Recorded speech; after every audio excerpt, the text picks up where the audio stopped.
mu bintu bitekerezwa rero bishoboka ikintu cya mbere Muvunyi 2025 ababyibuka neza umukino ubanza wahuje ikipe ya PRFC ndetse n'ikipe ya Gora Football Club.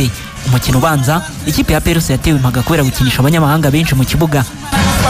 Reka duhere kuri Kigali Pele Stadium, wari umukino wa mbere ku mutoza w'umusigire wa PRFC Ndori Mugisha. Nyuma ho mu cyumweru gishize ikipe y'ingabo z'igihugu yasezereye umutoza Darikonovic n'abongereza be mu bwumvikane. Umutoza Ndori icyo yakoze nuko yakuye mu kibuga Kagege ashyira mu Nzotanga. Mu ikipe yari isanzwe ya Darikonovic yarasanzwe abanza mu kibuga. Umukino wa PRFC na Gora Football Club watangiye wihuta cyane ku mpande zombi, ariko amakipe akagurwa no gutera mu izamu. Ku minota 23 Jibreshek Watara yahushije igitego ku mupira wahinduye mu izamu na Ndayishimiye Dieudonné Nzotanga. Gorera nayo yahise yisubiza mu ishoti rikomeye ryatewe na Ndikumana na Ndiri rikurwamo na Ishimwe Pierre. Igice cya mbere cyarangiye amakipe yombi anganyije ubusa ku busa. Mu gice cya kabiri ikipe ya PRFC yakomeje gusatira ikipe ya Gorira, harimo uburyo bwabonetse ku mupira Ndayishimiye Dieudonné yahinduye, ariko Denis Omedi akananirwa kuwutsinda. Ku minota 56 Nigena Clement yakorewe ikosa agiye gutera umupira akinirwa nabi n'umunyezamu ikipe ya Gorira. Umusifuzi atanga penalty. Iyi penalty yinjijwe neza na Sheikh Jibril Watara kujuje ibitego 10 muri shampiyona y'u Rwanda. Atasera katurebe Jibril Watara.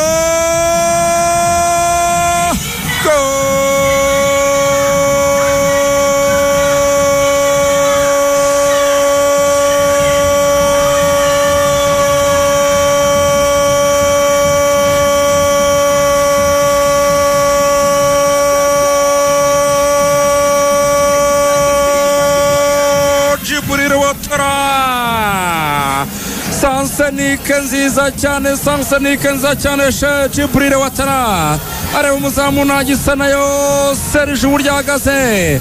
Serge avoyera ahagaze bareba bamutera. Nyuma gutsindwa iki gitego kipe ya Gora Football Club yagarukanye imbaraga itangira gusatira izamu rya PRFC ishaka igitego cyo kwishyura, mu gihe PRFC yari yasubiye inyuma ikina ama contre attaque gusa. Ku minota 80 Ishimwe Pierre yarokoye ikipe ya PRFC ku mupira waruviye muri corner yatewe n'ikipe ya Gora Football Club. Ishimwe Pierre umupira yawufashe neza. Ku minota 89 Bobo Kamara wa Gora Football Club yahaye ikarita itukura ku ikosa yarakoreye niyo mugabo Claude. Umukino warangiye ikipe ya PRFC itsinze ikipe ya Gora Football Club igitego kimwe ku busa, yisubiza umwanya wa mbere ku rutonde rw'agateganyo rwa shampiyona y'u Rwanda na 61. Nyuma y'uyu mukino abakunze ikipe ya PRFC nta kindi bakoze uretse gutanga ubutumwa kuri bakeba babo. Babwije ukuri ko igomba cy'igihugu ni cya PRFC. Natangaje mumbwire Tadeyo bakimara gutsinda icyambere wumvise warira. Igikombe cy'akagari twagitwaye, icyakara twagitwaye, icy'umurenge twagifite. Noneho se urumva igikombe cy'igihugu babwije ukuri ko igomba cy'igihugu ni cya PRFC. Turashimira Imana Mugesera nayitumye. Ngewe iti cyambere narayibonye. Ini Confederation Cup urumva ndashaka kuzijyana ari itike ebyiri. Urumva neza ndashaka kuzijyana ari itike ebyiri. Nibayireke mwebwe nibayitere forfait nayiheke kuko icyamahoro yarakibonye, ariko nkanjye bazinjye iki bita igikombe cy'amahoro bite icy'ubutwari ndashanisha shampiyona wabibonye. Mugisha Ndori watsinze umukino wa mbere nk'umutoza mukuru wa PRFC ngisezerano yatanga nuko imikino yose bagomba kwitsinda isigaye. Nta gitutu ikintu cya mbere nabwiye abakinnyi ntabwo dushaka kureba adversaire, ntabwo dushaka kumenya ibintu byiwe. Twe dufite match 3. Match ya Gorira irarangiye, na amateka ku bakinnyi bayikine, nanjye wayitoje, ni match itazagaruka. Ubu icyaka biturareba match ya Muhazi. So rero twe ntabwo turi kwikompara n'abandi ngo tumenye iby'abandi, twe ni match kuri match. Kuko tugiye kwita kuri ibyo byadutesha concentration. Twebwe twarebaga match y'uyu munsi, nta kintu twari twitayeho, nta pressure twari turiho. Twebwe icyizere ngiye kuba si iki gikombe, icyizere ngiye kuba nuko tugomba gutsinda match ikurikiyeho, iyo match yavaho tugakina iya nyuma. Kuri match ya gatatu match tuzirangije, ubwo ikizavamo nicyo tuzakira, ariko icyo nzi tugomba gutsinda nkuko nabivuze match kuri match. Buri match yacu ni finale. Aho hari kuri Kigali Pele Stadium gwambutse ukajya mu karere ka Bugesera. Rayon Sport yari yagiye gusura ikipe ya Bugesera Football Club. Ni umukino watangiremwe n'ikipe ya PRFC ku isi saa 9. Umutoza Rwaka Claude yarongeye kugarura mu kibuga Omar Nyingi ndetse na Dama Bagayego kwera ibura rya Aziz Basane na Rukundo Abdurrahman Papley. Ni umukino watangiriye hejuru muri rusange, ariko Rayon Sport ariyo isatira cyane. Byatumye ku munota wa 6 ibona igitego cyatsinzwe na Bedibira Mahire ariko umusifuzi Ngabo y'Isonga Patrick utarigize uhuza n'abariyo ku byemezo byinshi yagiye afata avuga ko Biramahera Abedi yari yabanje gusunikana ubwugarizi bwa Rayon Sport bwarimo Omar Nyinge wari wasimbuye Kabange afatanyije na Yusuf Diagne batangiranye guhuzagurika mu minota ya mbere kuri Bugesera yababonyemo amahirwe yo gufungura amazamu ariko ntiyabyara umusaruro. Ku minota 13 Omar Abba wa Bugesera yahinduye umupira mu rubuga rw'amahina. Ku ruhande rw'ibumoso usanga Dukundane Pacifique hanze y'urubuga rw'amahina gato, uyu mupira yawinjije mu rubuga rw'amahina maze Ruhinda Faruku atsinda igitego cya mbere cy'ikipe ya Bugesera Football Club. muremure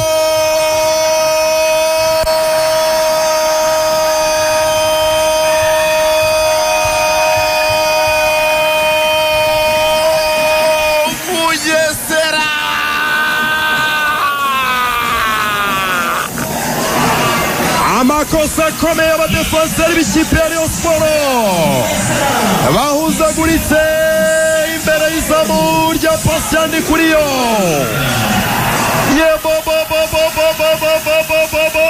Farouk Santongo.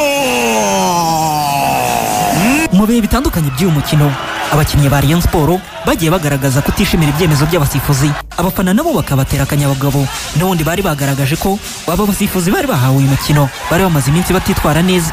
Igice cya mbere cyarangiye Bugesera Football Club iri imbere n'igitego kimwe, maze mu gice cya kabiri ku minota 52 rutayizamu Biramahire Abedi akorerwa ikosa mu rubuga rw'amahina ryari kuvamo penalty mu mboni z'abariyo, ariko umusifuzi Ngabo y'Isonga Patrick avuga ko nta cyabaye. Bugesera yahise izamukana umupira vuba yihuta igera mu rubuga rw'amahina rwa Rayon Sport, maze umusifuzi avuga ko Ishimwe Fisto yakoreye ikosa Ruhinda Faruku tishimiye n'abakunzi b'ikipe ya Rayon Sport atanga penalty. Iki cyemezo nicyo cyabaye imbarutso y'ibyabaye byose, aho abakinnyi ba Rayon Sport n'abafana batigeze babyishimira kugeza ubwo babwiye umunyezamu wabo Ndikuriyo Patient ko yava mu izamu. Abakinnyi bakomeje gushyamirana babwira nabo umusifuzi wo hagati mu kibuga, ariko birangira umunyezamu Ndikuriyo Patient agarutse mu izamu nyuma y'iminota 6 umukino uhagaze. Omar Abba niwe wateye penalty y'igitego cya kabiri. Omar Abba ritakuma, attention reka turebe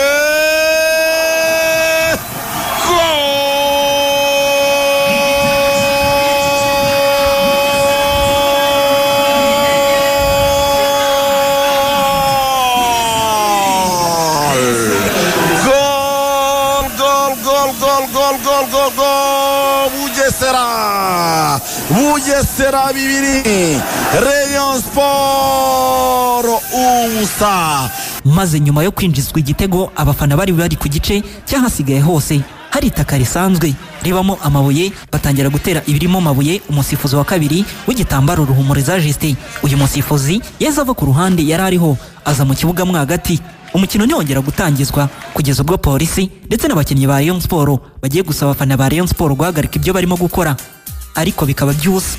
Nyuma yo gutsinda igitego cya kabiri ikipe ya Bugesera Football Club, umukino ntiwigeze ukomeza kuko wahagaze iminota 20 amakipe yombi akiri mu kibuga yewe n'abasifuzi nabo bari bahari. Ku isaha y'isa 10:35 nibwo komiseri w'umukino Munyemana Hudu yavuze ko umukino uhagaze kubera umutekano muke uri kuri stade ya Bugesera. Ibi byatangarijwe abafana benshi bari bitabiriye uyu mukino, maze umukino usubikwa gutyo. Ishimwe Fisto niwe wakoze kuri Ruhinda Faruku, umusifuzi atangamo penalty. Guhara uko byagenze, wari umukino utoroshye, wari umukino urimo amakosa menshi twagerageje gukina ariko birangiye kuri ya nyine nkuko namwe mubibonye. Urabona ko abafana bo action wenda bagaragaje no burakari wenda bitewe n'ibyabaye mu kibuga. Icyo twe twababuzaga no gukomeza kuheza amabuye mu kibuga tajya n'ubikomerekeramo. Ikiza nuko hari kamera action kandi iragaragara, urumva basubiramo inyuma bakareba kuko nyisi naho nahuriye nawe sinanamukozeho. Action kiza nuko kamera zari bigaragara bagende barebe.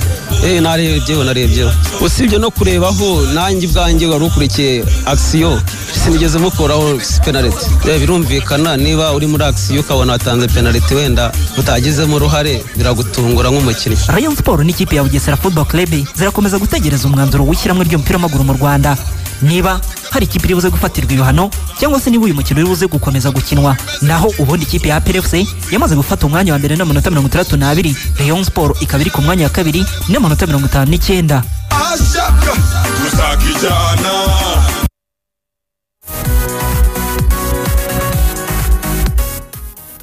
Yes, twayise unfinished business. Ari ibitararangiye ni match ya Bugesera n'ikipe ya Rayon Sport yahagaze ku munota wa 52 abandi bavuga 55 ariko ubundi 57 ariko ubundi ni 52 kuri countdown ari minota 8 yari maze gukinwa mu gice cya kabiri cy'umukino 5-7 bigera nyine harabayemo zamvuru zo gutera penalty no kwanga kwa Yusuf Dianye ku muzama guma mu izamu no kumusohoramo kenda kumuciraho jeze n'ibindi byinshi cyane arakoze cyane Eric rero kudusubiza ku bibuga uko byagenze. So ubu tuvugana Rwanda Premier League nyuma y'intsinzi ya APR Football Club y'igitego kimwe batsinda Gorilla bayitsinze kimwe ku busa cya penalty. Ikipe ya APR ihagaze ku minota 61, Rayon Sport ifite 59 mu gihe by'umukino wayo bitarasobanuka. So ngira ngo byinshi murabizi byabandirije uyu mukino twagiye tubiganiraho mu biganiro byacu byatambutse buvuga amabaruwa Rayon Sport yasohoye yikoma abasifuzi bari designé. Ferwafa yabashubije babwira ko ibizi uko imikino iremereye ariko atari bo bagomba kwigenera abasifuzi. So designation yarakozwe irarangira, birangira abasifuzi Ngabo Isonga Patrick, Mugabo Eric ndetse na Ruhumuriza Justin, niba mbyibuka neza muze kumfasha. Yego nibyo. Aribo bahawe kuyobora umukino wa Bugesera Football Club. Umukino utangira ku isaha imwe n'umukino wa APR n'ikipe ya Gorilla Football Club. babanje gutegereza kugira ngo batangire rimwe. Komiseri w'umukino yari Munyemana Hood i Bugesera atanga go ahead, umukino uratangira. Kipe arakina, Bugesera Football Club nk'ikipe yari iri mu rugo irametriza neza umukino, itsinda Rayon Sport igitego cyiza cyane cyatsinzwe na Ruhinda Farouk, igitego kimwe ku busa. Bajya kuruhuka, abantu twese twari dutegereje nyine ko haraza gukurikiraho iki mu gice cya kabiri. Rayon Sport yava inyuma ikishyura igitego ikanatsinda. Ku munota wa 7 w'igice cya kabiri cy'umukino uwo bita Abedi Biramahir Christophe bamuhaye umupira waruturutse kuri kufra mu rubuga rw'amahina, arawurekipera acenga umukinnyi wa Bugesera, acenga umukinnyi wa kabiri wa Bugesera, uwa gatatu amutereka hasi. Umupira umusifuzi Ngabo Isonga agaragaza ko nta penalty yabaye. Ngabo Isonga Patrick hahita havamo contre attaque y'ikipe ya Bugesera. Contre attaque y'ikipe ya Bugesera mu gihe babakinnyi ba Rayon Sport bari barangaye bajya kurekrama, umukinnyi Yakubu w'ikipe ya Bugesera agenda yerekanya n'abakinnyi bo hagati, umupira baramupasa. Uwo bita Bugingo Hakim akora contact yo gukura umupira, umukinnyi wa Bugesera agwa hasi. Bugingo cyane Kafisto ni Bugingo, ahubwo Fisto yaraje gukora kuverti n'amukozi wo Bugingo aryama hasi. Umusifuzi Ngabo Isonga Patrick atanga penalty ku ikipe ya Bugesera Football Club. So hari ibyemezo bimwe na bimwe byagiye bifatwamo hagati mu mukino, abareyo bagahaguruka bakajya mu kirere ntibabyemere, n'abayobozi ntibabyemere. Ngira ngo kuri Radio Rwanda genera na Lorenzo nitwe twagezaga umupira twanabigarukagaho ku byemezo bimwe bisanzwe byo hagati mu kibuga, umuntu wenda baramukandagiye bigenze gute. So amaze kwemeza penalty, abakinnyi ba Rayon Sport bari agité, barakaye bikomeye cyane bitewe nuko batekerezaga ko ahubwo aribo bagakwiriye guhabwa penalty. Batangiye gushondana n'umusifuzi. Gitangaje ahubwo gihe cyantangaje n'uburyo umusifuzi nta muntu yahaye ikarita. Byarantunguye, ariko nabo bamusunitse, baramusunikaga mu gatuza. Yusuf Dianye rwose uburyo yamwatakaga ubona yafu kumukubita, sunitse bikomeye cyane. Umusifuzi nta muntu yahaye ikarita, akomeza kuguma ku cyemezo cyabereka ati ni penalty. Yusuf Dianye ararakara cyane ku buryo bukomeye, arasimbuka aragenda afata noneho patient umuzamu, aramukurura amusohora mu izamu, aramubwira ati wikwemera ko bagutera penalty, vamo bayitsinda utarimo. Aramusohora amukura mu izamu ku ngufu, aramuterura. Patient kandi nawe ni umusore, baragundagurana umupira yenda kumukura bati birekere bayitere nta kibazo nayikuramo. Biranga abakinnyi bandi baragenda bajya hejuru ya Youssou Diagne bamumwamururaho, pasi yagaruka mu izamu, Youssou Diagne asigara ku murongo arira. Bakeve baramubwira ati hangane. ngo ni nako Serumogo nawe izamu yari ahagazemo, Serumogo yanze kuri izamu, hagati yanze kurivamo, baramubwira ati vamo Serumogo, baremera abakinnyi baravuga ati mutere penalty, kuko urumva babanje kubabazwa n'uburyo bo babonaga bagahawe penalty ntibayihawe, bari baskali bagiye kurekarama, noneho muri contre attaque ibaye adversaire ahawe penalty, urumva umutwe wabo uburyo bameze barakaye cyane. Youssou Diagne bamaze kumumwamururaho, Serumogo hari Omar wari wahagaze mu izamu yanze kurivamo avuga ati mwidutera penalty, baramubwira ati vayo reka batere. Umar Aba ahabwa penalty arayitsinda, bibi bitego bibiri by'ikipe ya Bugesera. Ubwo twakeze ku minota 57 bibiri ku busa, penalty y'uriya musore yanatumye agira ibitego 14 ubu ni top scorer wa shampiyona y'u Rwanda, yahise aca kuri for nganye banganyaga 13. So ubwo icyakurikiyeho ni iki rero, abafana ba Rayon Sport bari ku ruhande rudatwikiriye i Bugesera kuri fence y'ikibuga batangiye gutera ibinonko byari biraho n'uducupa tw'amazi n'ibindi, babitera mu kibuga, babiteraho umusifuzi Ruhumuriza Justin yagombaga kuba yasifurira. Umusifuzi yagize ubwoba bwo kujya muri ibyo bintu yabonaga batera mu kibuga, ahitamo kuvamo, ariko abafana bandi bari muri stade bose ba Rayon Sport bavuga bati nimuvemo nimutahe, na perezida wa Rayon yagiye kubaho nyuma. Inzego z'umutekano ziragereza kwa Karuma, Ayabonga Lebitsa, Muhire Keve bajya gusaba imbabazi abafana bavuga ati mureke gutera amabuye, mureke umukino ukomeze. Abafana barabananira baravuga toya, biza kurangira inzego z'umutekano zije kureba Perezida Tade, baravuga ati ngwino, nka perezida ajyana n'umugabo bita Patrick, bajya gucecekesha na Gacinya, bajya gucecekesha abafana. Abafana ikintu babasubije barabwiye ngo nimugende niba mwifatanyije nabo namwe turabirambiwe, ahubwo abakinnyi ni basohoke mu kibuga. So match abareyo bari agite, abantu batekereza ko Rayon Sport igiye gufata umwanzuro iwumenya mbere, menya ko Munyemana aho udafashe umwanzuro wo guhagarika umukino. Abantu babonye Rayon Sport buriya niyo yavuye mu kibuga mbere, ariko announcer w'umukino Ihitimana Claude avuga ko Munyemana Hood afashe umwanzuro ko umukino uhagarara kubera imvuru. Ubwo icyo bisubiza n'ikirigane, hari abantu bari bazi ngo Rayon Sport niyo yivumbuye iva mu kibuga. Oya, cyo ni ikintu gikomeye cyane, ngo turi buganire mu ntabwo Rayon Sport yigeze yikora mu kibuga. Munyemana Hood yafashe umwanzuro ko umukino uhagarara kubera imvuru. Reyivamo na Bugesera nyine ivamo, na Bugesera ivamo n'abasifuzi ku mpamvu z'umutekano muke, apana kwivumbura ku kipe ya Rayon Sport. Ngira ngo icyo ngicyo cyagomba gusubizwa.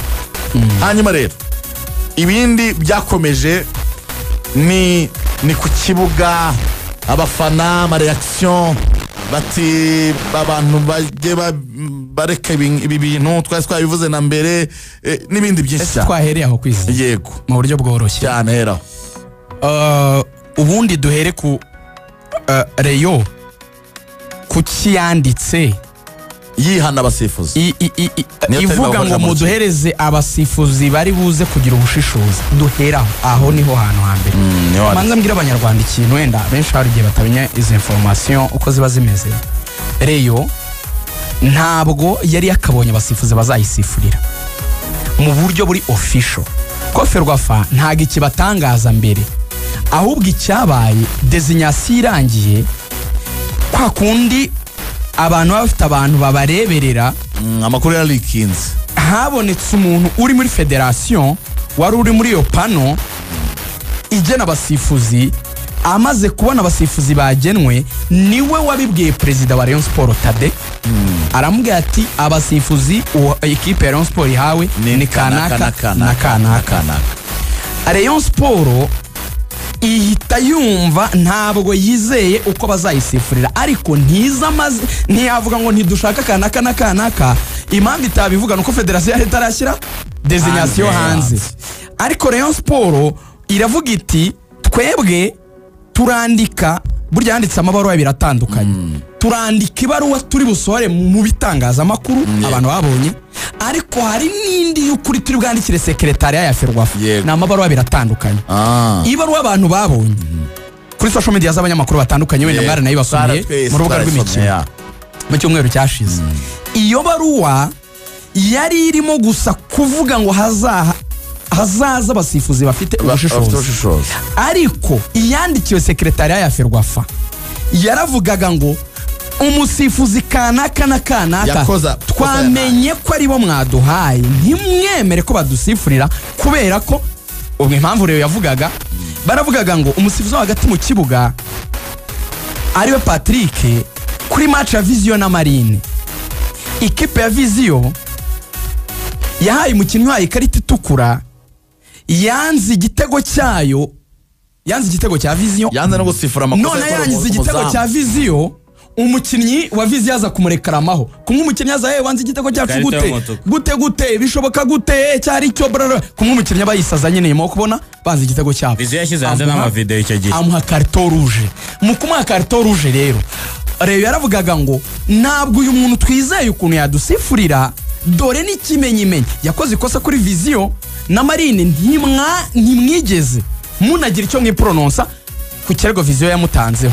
Ubwo urumva ni ikintu yaheragaho nk'ishingiro ryo kumwikoma. Undi wo ku ruhande witwa Mugabo Eric, sibyo we bavuga ko kuri match ya Mukura na Kiyovu nabwo yahaye umukinnyi wa Mukura carton rouge ngo itavugwaho rumwe, nawe bakavuga bati uyu musifuzi ntabwo tumwemera, bibaye byiza mwamuhindura.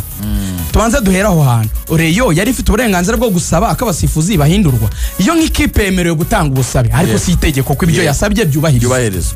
Ushobora no kugaragaza nizo fact, ndabibona hari ibi nibi byabaye, ariko gusaba ntibivuze kubihawe. Urwego rw'amategeko biremewe kubisaba, ariko regireta no kugira impungenge biremewe, ariko regireta ni Ferwafa ni ufata icyemezo, no kuvuga ni komisiyo ya arbitrage iri under federation, nayo yarabashubije, yanabikoze neza, irabwira ati aho imikino igeze turahabona turanahumva, nimuhumure ibintu bizagenda neza, tuzabaha abasifuzi bafite ubushishozi.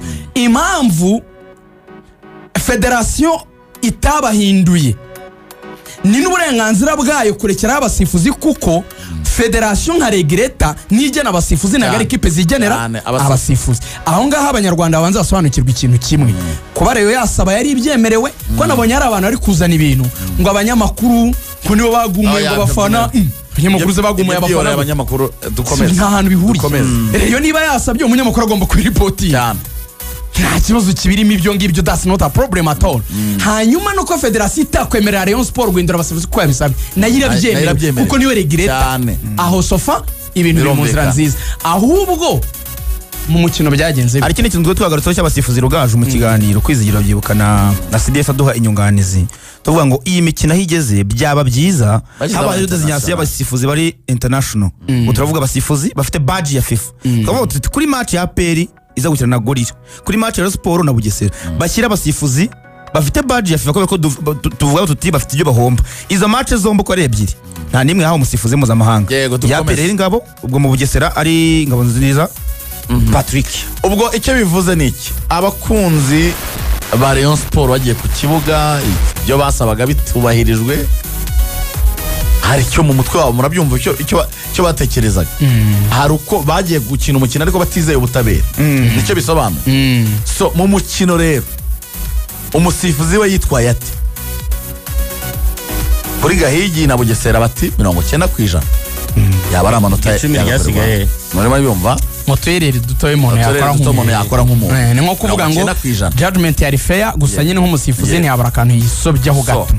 Ngira ngo rero Rugaju, kubera ko turi buze kwihuta cyane, hari na raporo ya komiseri w'umukino yagiye ahagaragara, Hud Munyemana, ni nawe ugomba kudusomera iyi raporo ndayibasobanurira. Uwo bita Hud Munyemana yasohoye raporo agira ati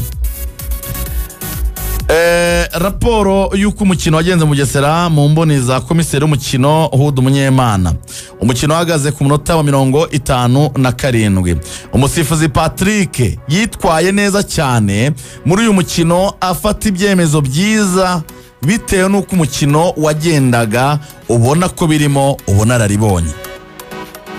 Iyi raporo ngewe ndayikesha BNB Kigali. Yego ni jari kwa post unabikoze neza gukora. Muri iyi raporo BNB Kigali FM yabonye ikomeza igira iti ku munota 53 Rutahizamu Abedi yahuye n'umukinnyi wa Bugesera Football Club hagati mu dukubo handitsemo ngo bisanzwe mu mukino Contact isanzwe ko football ni jeu de contact. Yego yahuye n'umukinnyi wa Bugesera Football Club bisanzwe mu mukino nta kosa ryabayeho.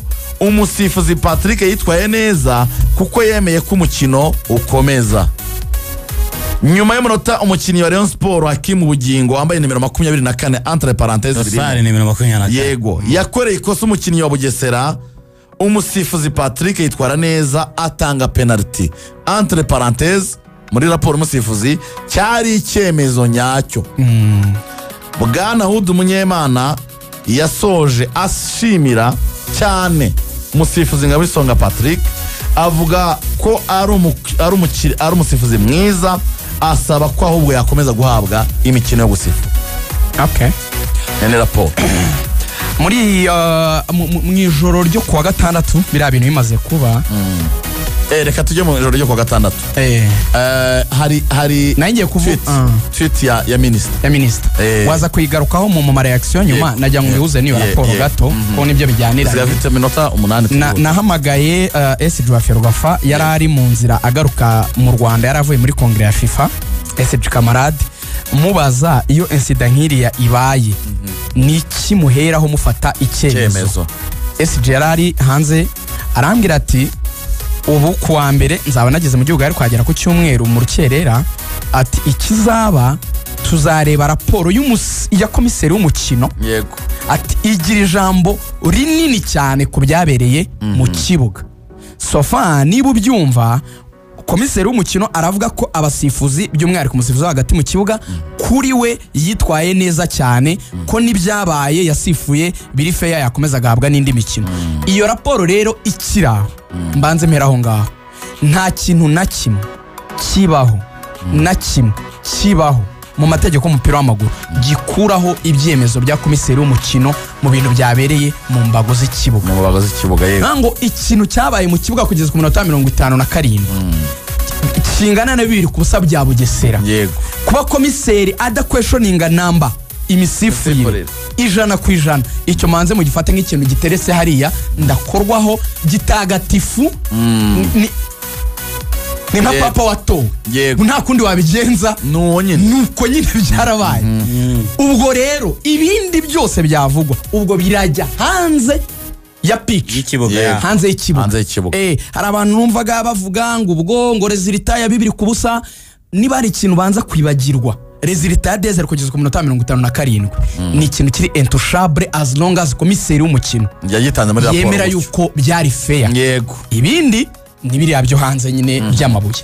Yego amabuye yatumye umukino udakomeza, ni nacyo cyatumye umusifuzi afata icyemezo. Minister wa siporo Nelly Mukazayire yaranditse ati mwiriwe neza, hari amakuru twakomeje kubona ajyanye n'umukino wa Rayon Sport na Bugesera Football Club, cyane cyane imvururu zahabaye, tukaba twibutsa abakunzi ba ruhago ndetse n'abanyarwanda bose ko imyitwarire irimo imvururu mu bikorwa bya siporo itemewe kandi ihabanye n'amategeko. Ibijyanye n'uko umukino wagenze n'ibyo amakipe yaba afite y'ingingimira, hari izindi nzego ziteganywa n'amategeko bigomba kunyuramo muri Ferwafa no muri Rwanda Premier League bigahabwa umurongo. Natwe nka Rwanda Sports ubwo ni Minisiteri ya Siporo mu nshingano dufite no mu buryo dukorana n'izindi nzego tuzabikurikirana. Hanyuma hakurikiye itangazo rya Ferwafa nyuma y'imvururu zabereye kuri stade ya Bugesera ku mukino wa Rwanda Premier League wahuje ikipe ya Bugesera Football Club na Rayon Sport kuri wa gatandatu tariki ya 17 Gicurasi 2025, aho umukino wahagaze utararangira. Turamenyesha ko ibikorwa byose by'urugomo bibangamira imigendekere myiza y'umupira w'amaguru bitemewe kandi bitazihanganirwa. Tuneyo kandi kumenyesha ko icyemezo kuri uwo mukino kizafatwa bidatinze n'inzego za Ferwafa zibifite mu nshingano. Rayon Sport ejo yaranditse nayo ivuga ku byabereye i Bugesera. Rayon Sport yagize iti ubuyobozi bwa Association Rayon Sport baramenyesha abakunzi b'umupira w'amaguru ko bwababajwe bikomeye n'ibyabereye kuri stade ya Bugesera kuwa gatandatu tariki ya 17 Gicurasi 2025 umukino wahuzaga Bugesera Football Club na Rayon Sport utabashije kurangira. Ibyabaye bihabanye n'indangagaciro z'umupira w'amaguru, gukina mu mucyo no kubahana. Ubuyobozi bwa Association Rayon Sport burashimangira ubushake bwo gukorana n'inzego zibishinzwe zirimo Ferwafa, Ministeri ya Sport n'izindi nzego bireba mu gushakira hamwe ibisubizo byubaka sport. Turabasaba ko hafatwa ingamba zihamye kandi zinoze mu rwego rwo gukumira ko ibisa n'ibyabaye byakongera kubaho. Turakomeza gutanga umusanzu mu kubaka umupira w'amaguru uzira amakemwa ushingiye ku mucyo ufatanye n'iterambere rirambye. Ubuyobozi bwa Association Rayon Sport yose n'amatangazo yatanzwe, ariko ayirumva yose ko agusha kuri icyo kintu cyitwa imvururu, ko bitemewe, ko bitari mu mucyo, ko bitakwiye. Ibyo rero amakuru nkesha mugenzi wacu Rugangura Axel nibyo byatumye ku munsi w'ejo ku cyumweru harateranye inama zitandukanye zirimo n'abayobozi batandukanye b'igihugu baganira n'ubundi n'abayobozi b'umupira w'amaguru mu Rwanda, minisita, abayobozi ba federasiyo, birumvikana perezida na SG, bagana n'abantu bari mu nzego z'umutekano, harebwa icyaba cyarateye abafana ba Rayon Sport gutera amabuye. Impamvu banabyemera ko nabo ari abafana ba Rayon Sport nuko bibazaga ngo niki cyaba cyaratumye bayatera. Neza Bugesera ngo bari kuyatera gute kandi batsinze. Noneho ibyo no question about that, igisigara ahubwo ari cyo kibazo. Nubwo bitemewe gutera amabuye, ariko se nabo baribaza ngo niki cyatumye bayatera. Hakazamo ibice birero mu buryo bw'amategeko. Mu kanya saa 5 icyo twabwira abanyarwanda, komisiyo ishinzwe amarushanwa ihagarariwe na Nsinzi igiye guterana, iraba iri kumwe na SG Ferwafa, nibo bari buze kwanzura bagatanga itangazo ry'ikivuye mu byemezo bafashe. Nyine hari hisunzwe amategeko, harebye amategeko kuri incident Rayon Sport ndetse n'ikipe ya Bugesera. Mu bintu bitekerezwa rero bishoboka, ikintu cya mbere Muvunyi niwe wansekeje turi kumwe nanga batwara maje titi president, ibi bintu bibaye biraza gufatwa gute? Ngo mwabana mwe ngo ibintu birasaba dialogue no kuganira, ngo birasaba ibiganiro. So hari ibintu bitatu bishoboka. Icyambere, hari ukuvuga ngo ubundi ku cy'abafana bateye amabuye bayasanze he?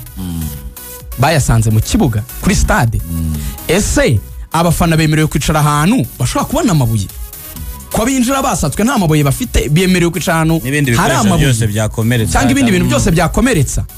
Aho bakavuga ngo hisunzwe itegeko ry'uko ikipe yakiriye umukino ari ibifite umutekano mu nshingano zayo, ubwo ariyo Bugesera.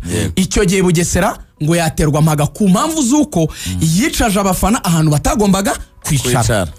Hari ahantu Bugesera, scenario ya mbere bahise nsoze iminota itaranshirana bikaza kuvuga yuko naje kuvuga ko uko bigenda. Bahise nsoze icya kabiri, mu gihe byagaragara ko ari abafana ba Rayon Sport bateye amabuye, icyo gihe byafatwa nkaho abafana ba Rayon Sport rero bateje akaduruvayo, ikaba yahanishwa kuba izakina nta bafana bari ku kibuga muri match runaka wenda bagena mu bihano.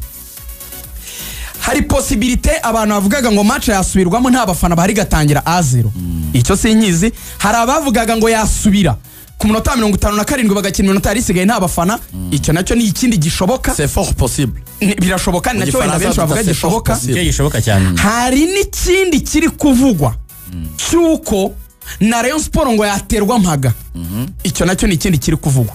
Ibyo byose ntacyo nemeje, nta nicyo makana kuko Ibera agomba kugira icyo avuga. Zari scenario zo bisobanure, nge mbahaye